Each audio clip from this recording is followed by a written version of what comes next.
Assalamualaikum warahmatullahi wabarakatuh. Halo semuanya, bertemu lagi dengan saya Lisa Artika Puspita.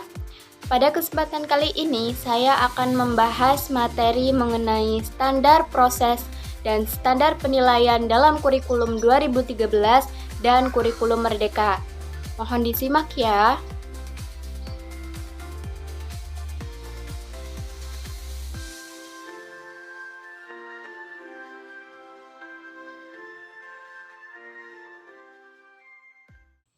Baiklah, langsung saja kita bahas ke pembahasan yang pertama, yaitu tentang standar proses pada kurikulum 2013. Nah, dalam Permendikbud nomor 22 tahun 2016 tentang standar proses pendidikan dasar dan menengah, standar proses K13 menekankan pada pendekatan ilmiah yang meliputi 5 langkah utama, yaitu mengamati, menanya, menalar atau mencoba, mengasosiasi, dan mengomunikasikan. Proses ini bertujuan untuk membangun keterampilan berpikir kritis, kreatif, dan analitis. Nah, model pembelajaran aktif seperti problem-based learning, discovery learning, dan project-based learning juga dianjurkan dalam implementasi K13. Guru diharapkan menjadi fasilitator dan pemberi ruang eksplorasi bagi siswa dalam menemukan pengetahuan secara mandiri maupun kolaboratif. Kegiatan pembelajaran dirancang sedemikian rupa agar siswa terlibat secara aktif dalam membangun pemahaman. Namun, beberapa kajian menunjukkan bahwa pelaksanaan pendekatan ilmiah seringkali masih bersifat prosedural dan belum sepenuhnya mengembangkan keterampilan berpikir kritis siswa. Hal ini disebabkan oleh keterbatasan pelatihan guru, keterbatasan waktu, serta faktor budaya belajar siswa yang masih terbiasa menerima informasi secara pasif. Kemudian kita bahas mengenai standar proses pada kurikulum Merdeka. Nah, kurikulum Merdeka ini hadir sebagai respons atas tantangan pembelajaran di era digital dan kebutuhan individualisasi pembelajaran. Berdasarkan panduan pembelajaran dan asesmen Kemendikbudristek tahun 2022, standar proses kurikulum Merdeka lebih fleksibel dan memberi kebebasan bagi guru dan sekolah dalam merancang proses belajar sesuai kebutuhan peserta didik. Filosofi utama kurikulum Merdeka adalah pembelajaran yang berbasis kompetensi, diferensiasi, dan berdiferensiasi. Guru didorong untuk mengenal profil belajar siswa dan menyesuaikan metode mengajar berdasarkan kebutuhan, minat, dan bakat mereka. Fokusnya tidak lagi sekedar menyelesaikan materi, tetapi membangun pemahaman konseptual dan karakter siswa.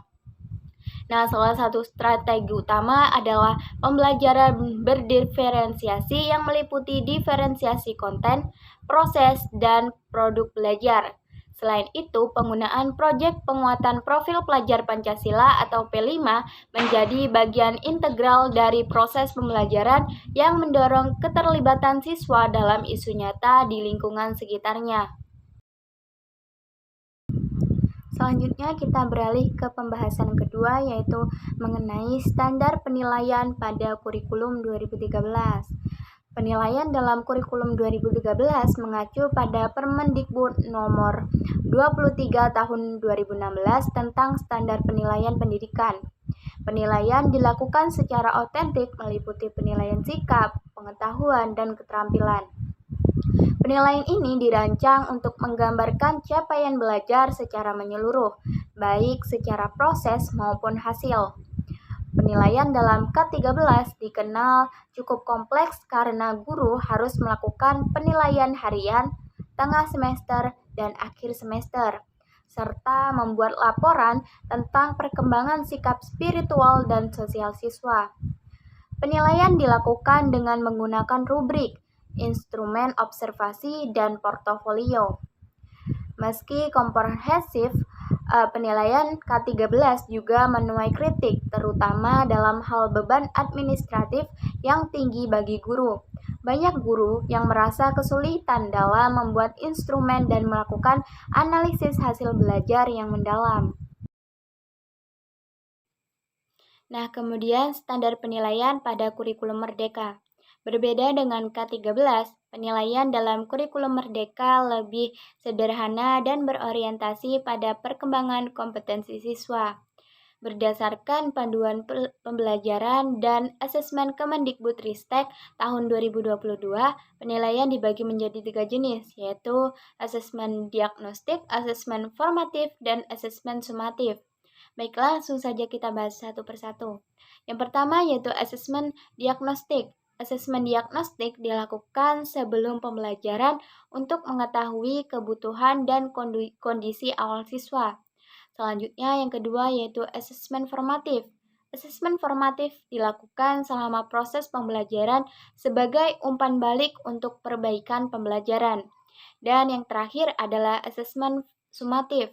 Asesmen sumatif ini dilakukan untuk mengetahui pencapaian hasil akhir siswa, namun tidak menjadi satu-satunya penentu keberhasilan. Nah, penilaian dalam kurikulum ini tidak lagi hanya terfokus pada angka, melainkan pada deskripsi capaian belajar. Penilaian berbasis proyek dan portofolio juga dikembangkan untuk mengukur kemampuan nyata siswa dalam menyelesaikan masalah dan berkarya. Kelebihan dari pendekatan ini adalah lebih manusiawi dan tidak membebani siswa dengan tes yang berlebihan. Guru juga lebih bebas menentukan bentuk dan waktu penilaian yang relevan dengan konteks pembelajaran.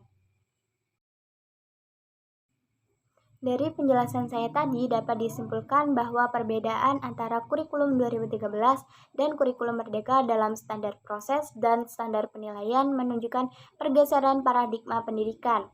Jika dalam K13 masih banyak berorientasi pada prosedur dan struktur pembelajaran yang kaku, maka pada kurikulum merdeka memberi ruang lebih besar pada fleksibilitas, kebermaknaan, dan personalisasi pembelajaran. Perubahan ini bertujuan untuk menjawab tantangan abad ke-21, di mana siswa tidak hanya dituntut menguasai konten tetapi juga memiliki karakter, kreativitas, dan kompetensi yang relevan dengan kehidupan nyata. Tantangannya ke depan adalah bagaimana memastikan semua guru mampu mengimplementasikan pendekatan ini dengan efektif melalui pelatihan yang tepat dan dukungan kebijakan yang berkelanjutan. Selesai sudah pemaparan materi saya pada hari ini. Terima kasih sudah menonton. Semoga apa yang saya sampaikan dapat bermanfaat. Saya akhiri. Wassalamualaikum warahmatullahi wabarakatuh.